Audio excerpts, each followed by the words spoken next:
منظر انہوں نے دیکھا نہیں تھا آج تک، اور وہ بھی صحرا کے اندر یہ ماحول، اور اس سچویشن میں وہ ڈر گئے کہ شاید حملے کی تیاری ہے، اب مکہ کو تہس نہس کر دیا جائے گا، اب پورے لوگوں کو مار دیا جائے گا، کیونکہ سردار اعلیٰ ہے نا، کچھ بھی ہوگا تو سوال ہوگا۔ تو اسی لیے بولے یہ منظر سب دیکھ کر کے عباس رضی اللہ تعالیٰ عنہ کو پکڑ کے یہ کیا ہو رہا، یہ ہونے کیا جا رہا، یہ ہو کیا رہا ہے؟ تو عباس رضی اللہ تعالیٰ عنہ نے کہا کچھ نہیں، اذان کی آواز سب نے سنی ہے، نماز کی تیاری چلنے جا رہی ہے، نماز ہونے جا رہی ہے، اور کیا سب نماز پڑھنے جا رہے ہیں اور کچھ نہیں ہونے جا رہا۔ کہا اچھا نماز پڑھنے جا رہے ہیں۔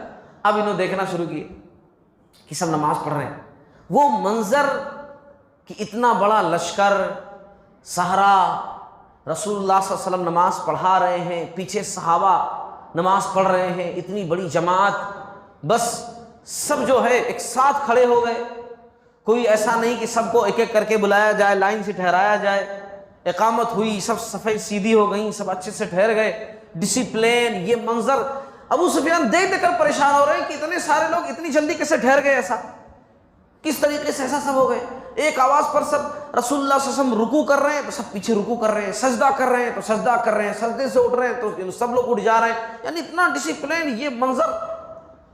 تب جو ہے انہوں نے کہا بعد میں عباس رضی اللہ تعالیٰ عنہ سے کہ عباس، قیصر و کسریٰ جیسی سلطنتوں کے اندر بھی میں نے ایسا منظر نہیں دیکھا، فوجوں میں اتنا ڈسپلین میں نے دیکھا ہی نہیں۔ ہاں قیصر و کسریٰ بولے تو سپر پاور طاقتیں تھیں، ان کی مثالیں دی جاتی تھیں۔ بہرحال جب نماز وغیرہ ختم ہو گئی تو اس کے بعد جو ہے آپ صلی اللہ علیہ وسلم کے پاس ابو سفیان کو لے کر جایا گیا۔ آپ صلی اللہ علیہ وسلم نے اب ابو سفیان کو جب دیکھا نا تو دیکھتے ہی ایک بات کہی۔ آپ صلی اللہ علیہ وسلم نے کہا ابو سفیان تم پر افسوس، کیا اب بھی تمہارے لیے وہ وقت نہیں آیا کہ تم جان سکو کہ اللہ کے سوا کوئی عبادت کے لائق نہیں؟ کیا اب بھی وہ ٹائم نہیں آیا؟ سب دیکھنے کے باوجود تم کتنی کوششیں کرتے رہے، تم ناکام رہے، اللہ ہماری مدد کرتا رہا، کیا تمہیں اب بھی یقین نہیں ہوا، اب بھی تمہاری سمجھ میں نہیں آیا کہ تم اس اللہ کو پہچان سکو؟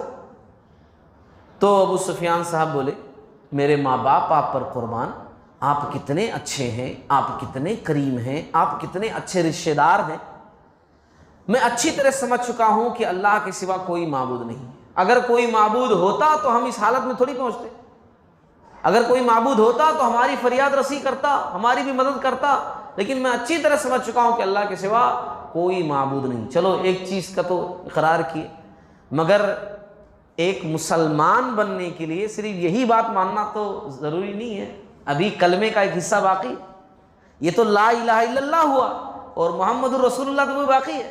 پھر آپ صلی اللہ علیہ وسلم نے کہا کہ ابو سفیان تم پر افسوس، کیا تمہارے لیے اب بھی وہ وقت نہیں آیا کہ تم جان سکو کہ میں اللہ کا رسول ہوں، میں اللہ کی طرف سے بھیجا گیا ہوں، میں اللہ کا رسول ہوں، کیا وقت نہیں آیا؟ تو ابو سفیان صاحب پھر بولے میرے ماں باپ آپ پر قربان، آپ کس قدر اچھے ہیں، صلہ رحمی کرنے والے ہیں، اللہ کی قسم اس بات میں تھوڑا سا کھٹک اب بھی مجھے ہے، اس بات میں تھوڑا سا کھٹک جو ہے اب بھی مجھے ہے۔ اب اچھا دیکھو، شروع سے عباس رضی اللہ تعالیٰ عنہ ان کے پیچھے کتنی محنت کر رہے ہیں، کتنی محنت کر رہے ہیں، پرانی دوستی، پرانی جو ہے جان پہچان، وہاں سے لے کر آئے، بچائے اور جو ہے رسول اللہ صلی اللہ علیہ وسلم تک پہنچائے، ورنہ دوسری حالتوں میں فوج کا کوئی بھی دیکھتا تو مار دیتا۔ تو اب جب انہوں بولے اتنی سب محنت کے باوجود عباس رضی اللہ تعالیٰ عنہ بازو میں بیٹھے ہوئے ہیں اور یہ صاحب کہہ رہے ہیں کہ اب بھی تو تھوڑی سی کھٹک ہے، تو عباس رضی اللہ تعالیٰ عنہ بولے اب گردن کٹ جاتی تب مانتے کیا؟ ہاں کیا بولے انہوں کہ ابھی بھی سمجھ میں نہیں آیا، گردن کٹ جاتی تو سمجھ میں آتا کیا ہے نا؟ یعنی اتنا سمجھانے پر وہ سمجھ میں نہیں آیا، صاف صاف جو بات ہے وہ بولو، اقرار کرو کہ اللہ کے سوا کوئی معبود نہیں اور محمد رسول اللہ صلی اللہ علیہ وسلم اللہ کے رسول ہیں، یہ صاف صاف بولو، گھما پھرا کر بات کر رہے ہو یعنی اور خراب کر رہے ہو مسئلے کو۔ تو ابو سفیان صاحب اقرار کیے، اشہد ان لا الہ الا اللہ و اشہد ان محمد الرسول اللہ، گواہی دیے، مسلمان ہوئے۔ عباس رضی اللہ تعالیٰ عنہ نے کہا یا رسول اللہ صلی اللہ علیہ وسلم یہ ابو سفیان ہے، جانتے ہیں تھوڑی چودراہٹ والا دماغ ہے، تھوڑا اعزاز چاہیے، تھوڑا عہدہ، کچھ لوگ ہوتے ہیں نا کہ عہدہ چاہیے ان کو، کیسا بھی کر کے عہدہ چاہیے، یعنی عہدہ جب رہتا ہے ان کے پاس نا ذرا مطمئن رہتے ہیں، اگر عہدہ نہیں ہے نا تو ان کو اچھا نہیں لگتا ہے نا۔ کچھ لوگوں کو چاہیے ایسا، وہ فطرتاً جیسے کوئی چیز ہو جاتی ہے، بے چینی رہتی ہے، کچھ تو عہدہ چاہیے چاہے کسی بھی قیمت پر لڑا کر کے، ٹکرا کر کے، فتن و فساد کر کے، اس کی برائی کر کے، اس کی برائی کر کے، اپنی الو سیدھی کر کے، مگر چاہیے ان کو۔ تو عباس رضی اللہ تعالیٰ نے کہا کہ شروع سے بھائی عہدے والے ہیں، مکہ کے سردار اعلیٰ، ایسا تو کچھ دے دیجیے، کوئی عہدہ، کوئی منصب، کوئی اعزاز دے دیجیے تاکہ اسی میں خوش رہیں۔ یہ آپ صلی اللہ علیہ وسلم نے کہا ٹھیک ہے، بات اگر یہ ہے تو بول دو جا کر کے کہ جو ابو سفیان کے گھر میں داخل ہو جائے گا اسے امان ہے۔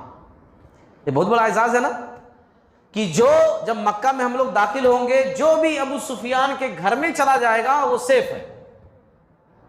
اور آپ صلی اللہ علیہ وسلم نے کہا یہ بھی جا کر کے بتا دو کہ جو مسجد حرم میں چلا جائے گا، حدود حرم میں، وہ بھی محفوظ ہے، اسے بھی امان ہے۔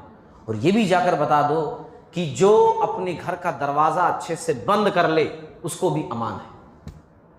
ہوگا کوئی کمانڈر آج کا ایسا، ہوگا کوئی جنرل، ہے گا کوئی ایسا نظر میں آتا ہے کہ جو اس طرح اعلان کرے اپنے دشمنوں کے بارے میں کہ جو فلاں جگہ چلا جائے وہ سیف ہے، جو اپنے گھر کا دروازہ بند کر لے وہ سیف ہے نا، جو فلاں کے گھر میں داخل ہو جائے وہ سیف ہے۔ آپ صلی اللہ علیہ وسلم نے ایسا کیا۔ بہرحال اب صبح ہو گئی ہے، اب یہاں سے لشکر کو روانہ ہونا تھا اگلی منزل کی طرف۔ تو آپ صلی اللہ علیہ وسلم نے عباس رضی اللہ تعالیٰ عنہ کو بلایا اور کہا دیکھو ابو سفیان کے دل میں رعب ڈالنا ہے، تاکہ ابھی اسلام تو قبول کر لیا ہے، شہادتین کی گواہی دے دی ہے ابو سفیان نے، لیکن کہیں ایسا نہ ہو کہ شیطان پھر سے بھڑکا دے کہ نہیں ابھی موقع ہے، پھر سے اٹیک کر سکتے ہیں، پھر بھی کچھ تو حملہ کر سکتے ہیں۔ تو اتنا دہشت رعب دل میں بیٹھ جائے ابو سفیان کے کہ یہ خیال ہی نہیں آئے کہ حملہ کر سکتے۔ چنانچہ تم کیا کرنا، ہم وہ پہاڑ کے پاس سے گزریں گے، پورے لشکر ایک کے بعد ایک، گروپ در گروپ، گروہ در گروہ، وہ پہاڑ کے پاس کونے پر ٹھہرا کر رکھو ابو سفیان کو، وہ ٹھہرا کر کھڑا کر کے رکھو تاکہ آتے جاتے ہوئے پورے لوگوں کو دیکھیں، ابو سفیان دیکھیں، ہے نا۔ اچھا، آپ صلی اللہ علیہ وسلم کے کہنے کے مطابق ان کو ٹھہرا دیا گیا۔ اور پھر اس کے بعد جو ہے، جب بھی آپ صلی اللہ علیہ وسلم نے کیا کیا تھا کہ ہر جو قبیلہ تھا اس قبیلے کا لیڈر اسی قبیلے میں سے بنایا تھا۔ تو جب بھی قبیلے والے گزرتے تو ابو سفیان پوچھتے یہ کون سا قبیلہ ہے۔ اب مثال کے طور پر ایک قبیلہ گزر رہا ہے بنو سلیم کا، یہ کون سا قبیلہ ہے؟ تو عباس رضی اللہ تعالیٰ عنہ کہتے بنو سلیم کے لوگ۔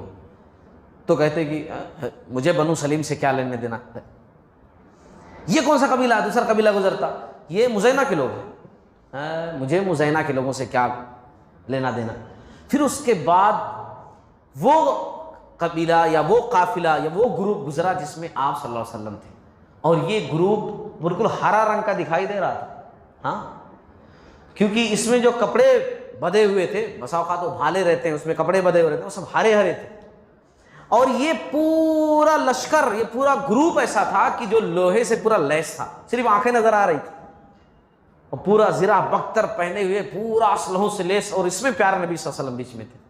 جب یہ جو ہے گروپ گزرنے لگا نا، تو پوچھا ابو سفیان نے کہ عباس یہ کون لوگ ہیں اتنا زبردست؟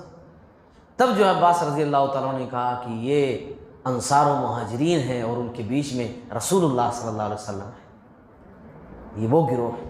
تب جو ہے ابو سفیان نے کہا بھلا ان سے مقابلہ کرنے کی ہمت کسے ہو سکتی ہے، بھلا ان سے مقابلہ کرنے کی ہمت کسے ہو سکتی ہے نا، کیسے طاقت ہو سکتی ہے۔ اور پھر اس کے بعد جو ہے کہا کہ عباس ابو الفضل، تمہارے بھتیجے کی بادشاہت تو بڑی شاندار ہو گئی، تمہارے بھتیجے کی بادشاہت تو بڑی شاندار ہو گئی۔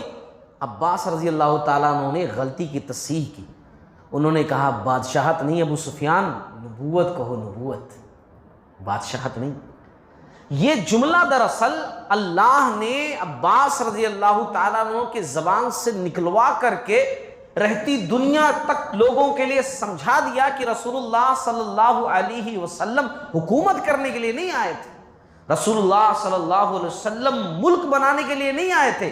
دراصل آپ صلی اللہ علیہ وسلم کی اولین جو چیز تھی وہ ہے اللہ رب العالمین کی دعوت کا اعلان کرنا، لوگوں کو توحید کی طرف بلانا اور اپنی نبوت کے بارے میں لوگوں کو بتانا۔ تو کہا کہ دیکھو ابو سفیان غلط، بادشاہت مت کہو، نبوت کہو، نبوت۔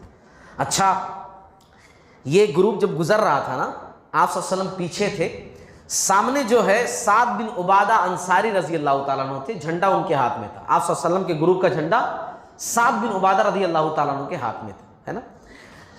اب جب وہ گزرنے لگے اور دیکھا کہ ابو سفیان یہیں ٹھہرے ہوئے ہیں، اب جہاں جا رہے ہیں وہاں کا لیڈر یہیں ٹھہرا ہوا ہے نا، گرچہ مسلمان ہو چکے ہیں، اقرار تو کر لیا ہے، لیکن ابھی دل اتنا زیادہ اسلام میں داخل نہیں ہے، کیونکہ ابھی اسلام میں آئے کہاں ہیں مکمل طور سے، اقرار تو کر لیا ہے، ٹھیک ہے، سلنڈر کر دیا، لیکن مکمل طور سے جیسے صحابہ کا دل اسلام کی طرف مائل تھا اس طریقے سے ان کا دل ابھی مائل نہیں ہے۔ اور بہت سارے مسلمان ایسے جن کو پتہ بھی نہیں ہے نا تمام واقعات کے بارے میں۔ تو سعد بن عبادہ رضی اللہ تعالیٰ عنہ نے جوش میں آ کر کہا، جھنڈا ہاتھ میں لے کر کے، الیوم یوم الملحمۃ، الیوم تستحل الحرمۃ، الیوم اذل اللہ قریشا، آج قتال کا دن ہے، آج مکہ کی حرمت حلال ہوگی، اللہ قریش کو ذلیل کرے گا آج، یہ انہوں بات بولے۔ اب یہ سب سن کر کے ابو سفیان پھر ڈر گئے۔ رسول اللہ صلی اللہ علیہ وسلم جب آئے، یا رسول اللہ صلی اللہ علیہ وسلم سعد کی بات سنیں آپ، تو آپ صلی اللہ علیہ وسلم نے کہا، کیا کہا سعد نے؟ کہا بول کر گئے ہیں کہ آج سب کو مار ڈالیں گے، کیا اللہ کی طرف سے آرڈر آیا پورے لوگوں کو مارنے کا؟ وہ دیکھو ایسا بول کر کے انہوں گئے ہیں۔ تو آپ صلی اللہ علیہ وسلم نے کہا کہ نہیں، سعد نے غلط کہا، اے ابو سفیان سعد نے غلط کہا، آج کا دن تو رحمت کا دن ہے، آج کے دن تو اللہ تعالیٰ کعبہ کی عظمت کو ظاہر کرے گا، آج کے دن کعبہ کا غلاف پہنایا جائے گا، آج کا دن تو وہ ہے جس روز اللہ تعالیٰ قریش کو عزت سے نوازے گا۔ یعنی یوں کہہ لیجئے کہ ابو سفیان کے ڈر کو رسول اللہ صلی اللہ علیہ وسلم نے ختم کیا اور یہ بتایا کہ آج کا دن وہ نہیں ہے کہ مکہ کی گلیوں میں خون بہے گا یا مکہ کے بازاروں میں عزتوں کو پامال کیا جائے گا جیسے کہ عام فتوحات میں ہوتا ہے، بلکہ آج تو رحمت کا دن ہے، معافی کا دن ہے، آج تو وہ دن ہے کہ محمد صلی اللہ علیہ وسلم آئے ہیں یتیموں کا والی بن کر کے، بزرگوں کا سہارا بن کر کے، ہے نا، بچوں کو شفقت دینے کے لیے محمد رسول اللہ صلی اللہ علیہ وسلم تشریف لائے ہیں۔ آپ صلی اللہ علیہ وسلم نے بزبان حال یہ بات ظاہر کی اور ابو سفیان کے دل سے اس ڈر کو جو ہے ختم کیا، اور پھر اس کے بعد سعد رضی اللہ تعالیٰ عنہ کے پاس، کیونکہ بہت بڑا گروپ تھا، سعد رضی اللہ تعالیٰ عنہ کے پاس جو ہے میسج پہنچایا، خبر پہنچایا کہ آپ جھنڈا جو ہے اپنے بیٹے کو دے دو، جھنڈا آپ اپنے پاس مت رہنے دو، بلکہ جھنڈا جو ہے اپنے بیٹے قیس کو دے دو آپ۔ اب وہ جو صاحب تھے سعد رضی اللہ تعالیٰ عنہ، جب یہ نیوز سنے کہ مجھے ایسا کہا گیا ہے، تو انہوں نے کہا کہ رسول اللہ صلی اللہ علیہ وسلم نے یہ بات کہی ہے، مجھے کیسے یقین ہو، مجھے کوئی پروف چاہیے کہ رسول اللہ صلی اللہ علیہ وسلم نے ایسا کہا ہے، کیونکہ عین حالت جنگ میں اس طرح کا آرڈر مجھے پروف چاہیے۔ رسول اللہ صلی اللہ علیہ وسلم نے اپنی پگڑی وہاں تک پہنچائی اور پھر اس کے بعد انہوں نے بلا چوں چرا اپنے بیٹے کو دے دیا، اور پھر اس کے بعد جب آپ صلی اللہ علیہ وسلم سے ملے تو کہا، یا رسول اللہ صلی اللہ علیہ وسلم مجھ سے تھوڑا جوش میں غلطی ہو گئی تھی، کہیں میرے بیٹے سے غلطی نہ ہو جائے، اس لیے جھنڈا کسی اور کو دے دیجئے، میرے بیٹے کے پاس بھی مت رہنے دیجئے، کیونکہ اس سے بھی غلطی کہیں ایسا نہ ہو جائے۔ تو رسول اللہ صلی اللہ علیہ وسلم نے اس وقت تو نہیں، بعد میں زبیر بن عوام رضی اللہ تعالیٰ عنہ کو جھنڈا دے دیا تھا۔ اب یہاں پر بھی سمجھنے کے لائق، اگر آج کے دور میں ایسا کہا جائے کہ بھئی ٹھیک ہے آپ سے عہدہ لے کر کے ان کو دیا جا رہا ہے، کیسا لگے گا؟ کپڑے پر پھاڑ لیں گے پورا، ہے نا، تو ہم یہ کیے، تو ہم وہ کیے، تو ہم ایسا، تو ہم ویسا، تو ہم وہ، مار پورا نیچے سے اوپر تو بالا کا ڈالیں گے۔ یہ صحابہ کی سیرت یا رسول کی سیرت جو بتائی جا رہی ہے نا، اس میں بہت ساری باتیں ہمارے سمجھنے کے لیے، یہ سمجھنے کی چیزیں ہیں، خالی مزے سے سننے کی چیزیں نہیں ہیں۔ یہی تو ہے سیرت کے اصل فائدے، کہ دیکھو صحابہ کرام کا عمل کیسا تھا، صحابہ کرام کا عمل کیسا تھا، ٹھیک ہے، اچھی بات ہے، یہ چیز ہمارے اندر ہونی چاہیے۔ بہرحال رسول اللہ صلی اللہ علیہ وسلم نے ایسا کر کے کہ سعد سے علم لے کر کے اور دوسروں کو دے کر کے یہ باور کرایا ابو سفیان کے دل میں کہ اپنے دل میں ایسا مت رکھو، اسلام امن چاہتا ہے اور ہم دراصل امن کے شیدائی ہیں، بچی کسی نفرت اور حسد جو ان کے دل کے اندر تھی وہ بھی آپ صلی اللہ علیہ وسلم نے ختم کرنی چاہیے، ایسا کر کے ختم کرنی چاہیے۔ اور پھر اس کے بعد عباس رضی اللہ تعالی عنہ نے کہا کہ ابو سفیان اب یہاں ٹھہرنے کا کوئی مطلب تمہارا نہیں ہے، اب تم فی الفور جاؤ مکہ اور اپنے لوگوں کو سنبھالو، ہے نا، اپنے لوگوں کو سنبھالو، کیونکہ یہ لشکر وہیں پہنچنے والا ہے، اسی لیے تم ان سے بہت پہلے جا کر کے اپنے لوگوں کو وہاں پر سنبھالو۔ بہرحال آپ صلی اللہ علیہ وسلم مر الزہران سے گزرتے ہوئے ذی طوا پہنچ گئے، مکہ کے اور قریب، لیکن بالکل قریب نہیں کہ بالکل مکہ میں داخل ہو گئے، مکہ کے قریب۔ وہاں آپ صلی اللہ علیہ وسلم نے صحابہ کو جمع کیا، فوج کو جمع کیا اور مختلف حصے بنائے، بڑی بڑی ٹکڑیاں بنائیں، اور پھر اس کے بعد ان پر صحابہ کو مقرر کیا اور الگ الگ سمت سے کہا کہ مکہ میں داخل ہو، الگ الگ راستوں سے کہا داخل ہو۔ خالد بن ولید رضی اللہ تعالیٰ عنہ کو خزاعہ سلیم قبیلے کا لیڈر بنایا اور ان کو ایک ٹکڑی دے کر کے کہا کہ تم جو ہے مکہ سے گزرتے ہوئے، بلکہ گھروں کے پاس سے گزرتے ہوئے صفا پہاڑی پر جا کر ٹھہرو۔ اور زبیر بن عوام رضی اللہ تعالیٰ عنہ کو مہاجرین کا لیڈر بنایا اور کہا کہ تم مکہ کے اونچائی والے حصے سے داخل ہو اور قدا پہنچ کر کے ہمارا انتظار کرو۔ اور پھر سعد بن عبادہ رضی اللہ تعالیٰ عنہ جن سے علم لے لیا تھا، ان کو بھی لیڈر بنایا انصار کے ایک گروہ کا، اور پھر اس کے بعد کہا کہ تم میرے آگے آگے چلو، میں پیچھے پیچھے آؤں گا، تم میرے آگے آگے چلنا، اور دیکھو جوش میں آ کر کے کسی پر حملہ نہیں کرنا، ہاں کوئی تمہارے اوپر حملہ کرے تو اس کا جواب دینا، لیکن پہل تم نہیں کرنا۔ اسی طریقے سے ابو عبیدہ رضی اللہ تعالیٰ عنہ کو پیدل سواروں کا لیڈر بنایا اور کہا کہ تم مکہ کے بیچ والے راستے سے جا کر کے مکہ میں داخل ہونا۔ دراصل آپ صلی اللہ علیہ وسلم جو ہے نا، وہ چاروں طرف سے مکہ میں داخل کروا کر کے فوجوں کو اپنے آنے سے پہلے کرفیو کا ماحول پیدا کر دینا چاہ رہے تھے، تاکہ جو ہے وہاں ٹھہر جائے، سب اپنے گھروں کے اندر ہی رہیں، تاکہ ایسا نہ ہو کہ کچھ گڑبڑ میں فتنہ، فساد، قتل، خوریزی۔ حالانکہ ماحول کیسا، جنگ کا ماحول ہے، مگر پھر بھی آپ صلی اللہ علیہ وسلم اس جنگ کے ماحول میں بھی ایسی سچویشن پیدا کر رہے ہیں کہ امن کی صورت بنے۔ ایک کرفیو جیسے ہوتا ہے نا، آج کل کرفیو کیوں لگایا جاتا ہے؟ تاکہ حالات خراب نہ ہو، ہے نا، کرفیو اسی لگایا تھا کہ سب اپنے اپنے مقام پر ٹھہر جاؤ، کیونکہ ادھر ادھر رہو گے تو آپس میں ٹکراؤ گے، لڑائیاں ہوں گے، فساد ہوں گے، اسی لیے آج بھی پولیس کر دی بھی کرفیو۔ آپ صلی اللہ علیہ وسلم وہی سچویشن مکہ کے اندر پیدا کر دینا چاہ رہے تھے، فوجوں کو آپ صلی اللہ علیہ وسلم نے روانہ کر دیا۔ اور دراصل آپ صلی اللہ علیہ وسلم یہ تمام چیزیں جو ابو سفیان کے ساتھ کیے، آپ دیکھیے یہ آپ صلی اللہ علیہ وسلم کی رحمت کی دلیل ہے نا، رحمت کی دلیل ہے۔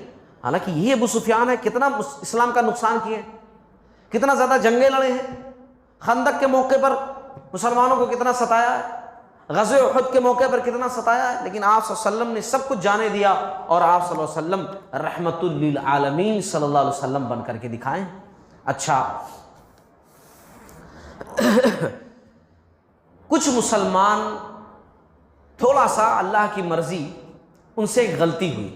غلطی کیا ہوئی؟ جیسے کرز بن جابر فہری ہیں، خنیس بن خالد ہیں، ایک دو مسلمان ایسے کہ جو نکلے نا تو وہ تھوڑا سا اپنے گروپ سے بچھڑ گئے۔ خاص طور سے یہ دونوں لوگ خالد بن ولید رضی اللہ تعالیٰ عنہ کے گروپ کے لوگ تھے۔ یہ لوگ اپنے گروپ سے ہٹ کر کوئی دوسرا راستہ لے لیے۔ نتیجہ کیا ہوا کہ اپنے گروپ سے بچھڑ گئے اور دشمن جو تاک لگا کر ادھر ادھر بیٹھے ہوئے تھے ان کے ہاتھے چڑھ گئے۔ یہ چند مسلمان تھے جو شہید ہوئے، ہے نا۔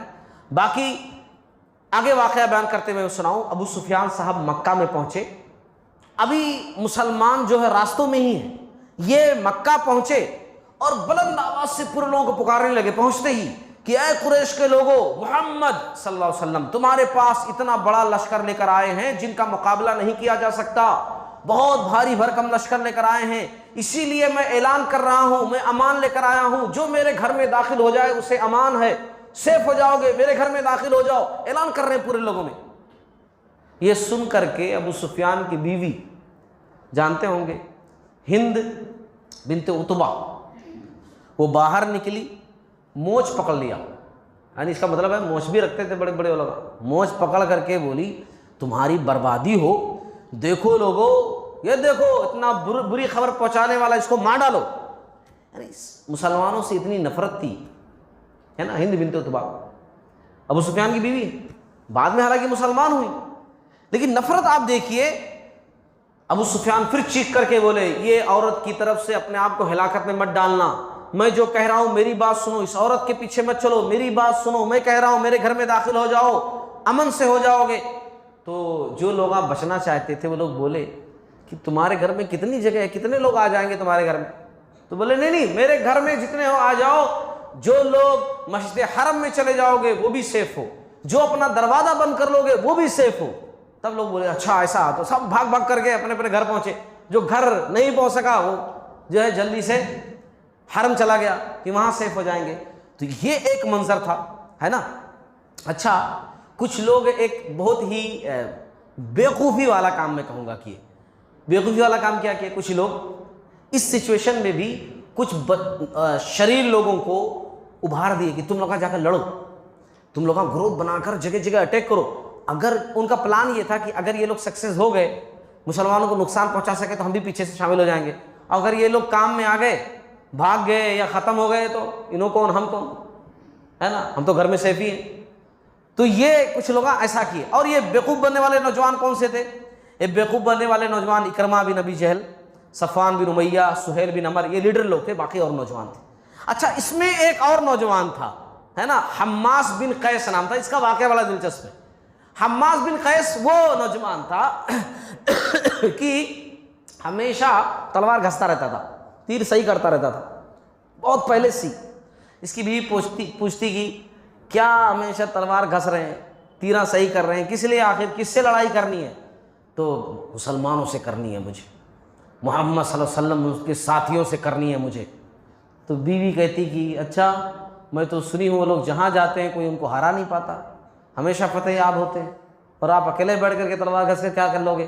اب بیوی جو سچ ہے وہی بول دی تھی، ہے نا، کہ میں نے تو سنا ہے کوئی ان کے مقابلے میں ٹک نہیں پاتا ہے، اور آپ اتنی بڑی بڑی بول رہے ہو. اچھا دیکھنا، جس دن ہماری ان کی لڑائی ہوئی نا، سب کو ختم کر دوں گا، 2-4 کو لا کر کے تمہارا نوکر بناؤں گا میں.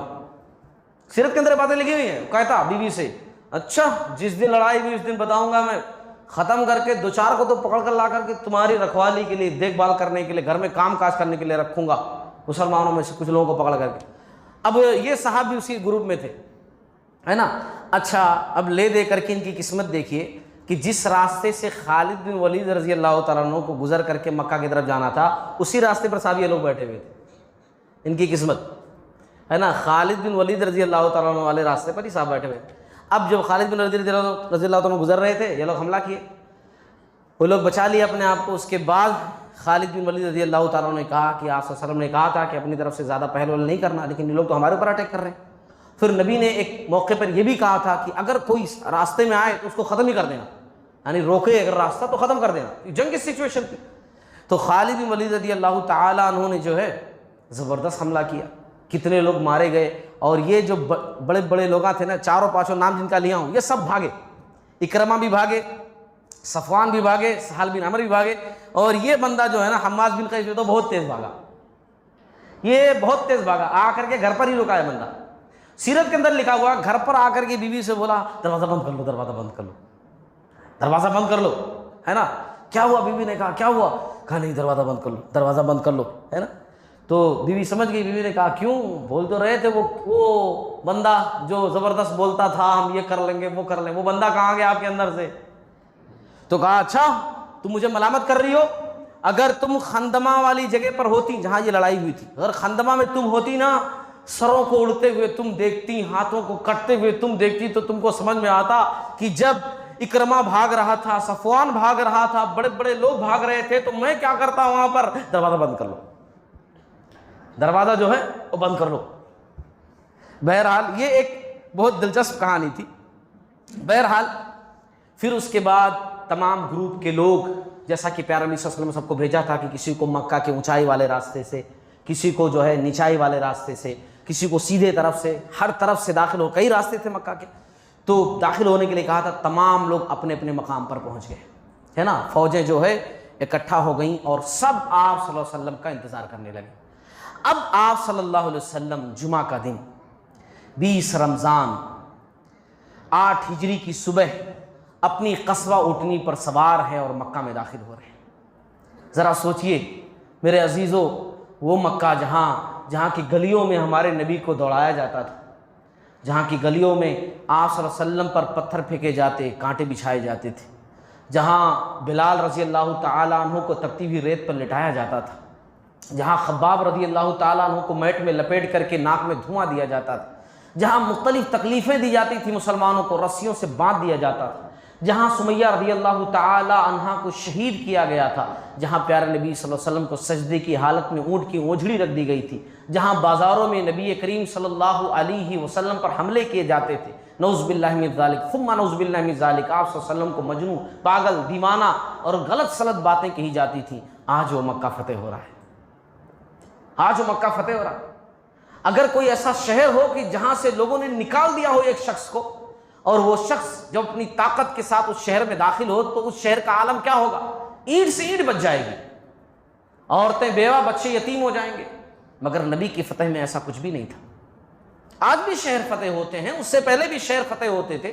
آج بھی ہم دیکھتے ہیں کسی شہر کو جب فتح کرنا ہوتا ہے تو شہر کا نقشہ بدل جاتا ہے، بلڈنگیں ویرانوں میں تقسیم ہو جاتی ہیں، کھنڈرات میں بدل جاتی ہیں، شہر کا نقشہ بدل جاتا ہے، لوگ ان لاشوں پر ٹھہر کر کے خوشیاں منا رہے ہوتے ہیں۔ مگر نبی کی فتح رحمت للعالمین صلی اللہ علیہ وسلم کی فتح تھی، یہاں پر ایسا کچھ نہیں تھا۔